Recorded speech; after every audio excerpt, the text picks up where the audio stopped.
तो दोस्तों आज मैं बात करने वाला हूँ कि फ्रीज़ा का ब्लैक फॉर्म जो कि हमें नया फॉर्म देखने को मिला है ड्रैगन बॉल मांगा चैप्टर 87 में कि वो कितना ज़्यादा स्ट्रॉन्ग है, बहुत ही ज़्यादा पावरफुल फॉर्म है फ्रीज़ा का अब तक का। वो तो जैसा कि हमने रिजरेक्शन एफ में देखा था कि फ्रीज़ा की पोटेंशियल कितनी ज़्यादा ज़बरदस्त है। उसने सिर्फ 4 मंथ की ट्रेनिंग में सुपर सैयन ब्लू लेवल को भी ईजिली टक्कर दे दी थी, जहाँ गोकू और वेजिटा को 2 साल या 3 साल की ट्रेनिंग करने के बाद सुपर सैयन ब्लू अचीव कर पाए थे, लेकिन यहाँ उसने सिर्फ 4 मंथ की ट्रेनिंग में ही अचीव कर ली।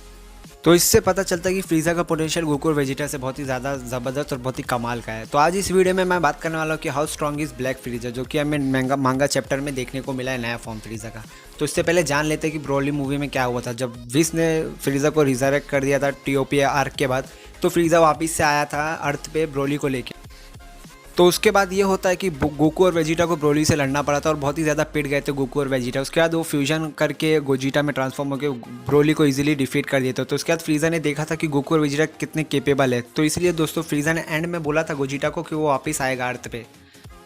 तो फाइनली नए मांगा चैप्टर में फ्रीज़ा की एंट्री हो चुकी है। ग्रेनोला आर्क में फ्रीज़ा के बारे में बात हुई थी, तो इसका मतलब हमें पता था कि फ्रीज़ा का एंट्री मारेगा। तो फाइनली उसने एंट्री मारा, बहुत ही ढांसू एंट्री मारा और आते ही बहुत बड़े बड़े कारनामे कर दिखाए। यहाँ उसने गैस को सिर्फ एक ही मुक्के में इजीली डिफीट कर दिया। याद रखना, ये पूरे यूनिवर्स का स्ट्रॉन्गेस्ट कैरेक्टर था। यहाँ गोकू और वेजिटा हिल होने के बाद भी इसे हार रहे थे, लेकिन यहाँ फ्रीज़ा ने आते ही सिर्फ बेस फॉर्म में उसको एक ही मुक्के में चीर फाड़ दिया और उसकी हड्डी का चूरमा बना दिया। और आते ही उसने अपने न्यू ट्रांसफॉर्मेशन को तुरंत यूज़ करके गोकू के परफेक्टेड TUI और अल्ट्रा ईगो को एक ही शॉट में इजीली डिफीट कर दिया। यहाँ उसने बेस फॉर्म में गैस और परफेक्टेड TUI और अल्ट्रा ईगो सिर्फ एक ही शॉट में तीनों को इजीली डिफीट कर दिया। याद रखना कि फ्रीज़ा ने अपनी पूरी ताकत का इस्तेमाल नहीं किया है, उसने सिर्फ बहुत ही कम पावर का इस्तेमाल करके सिर्फ एक ही शॉट में दोनों को डिफीट किया, एक ही टाइम पे।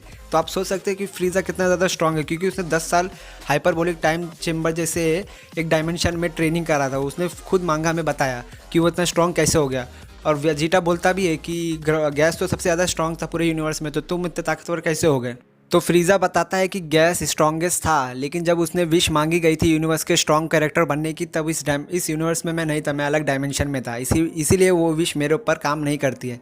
तो इससे पता चलता है कि फ्रीज़ा एक अलग डायमेंशन में ट्रेनिंग कर रहा था। पूरे 10 साल की ट्रेनिंग के बाद उसने ये ब्लैक फॉर्म को हासिल किया, और ये फॉर्म लगभग बहुत सारे गॉड्स को भी सरपास कर चुका है, क्योंकि मोरो आर्क में गोकू ने मोरो को डिफीट किया था, जो कि लगभग सभी गॉड्स को सरपास कर दिया था। मोरो ने खुद कंफर्म किया था। और यहाँ फ्रीज़ा ने गोकू के TUI, जो कि परफेक्टेड अल्ट्रा इंस्टिंक्ट के बाद का वर्जन है गोकू का अल्ट्रा इंस्टिंक्ट, उसको वन शॉट मतलब एक ही शॉट में इजीली डिफीट कर दिया।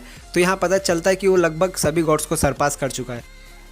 इवन उसने एंजल मिरस को भी सरपास कर दिया, क्योंकि मोरो आर्क में जब मोरो ने एंजल मिरस की पावर को एब्जॉर्ब किया था, तो उसके बाद भी गोकू ने उसको इजीली डिफीट कर दिया। तो पता चलता है कि गोकू एंजल मिरस को इजीली सरपास कर दिया था, लेकिन एंजल मिरस एक ट्रेनिंग एंजल था, वो पूरी तरह से एंजल नहीं बना था।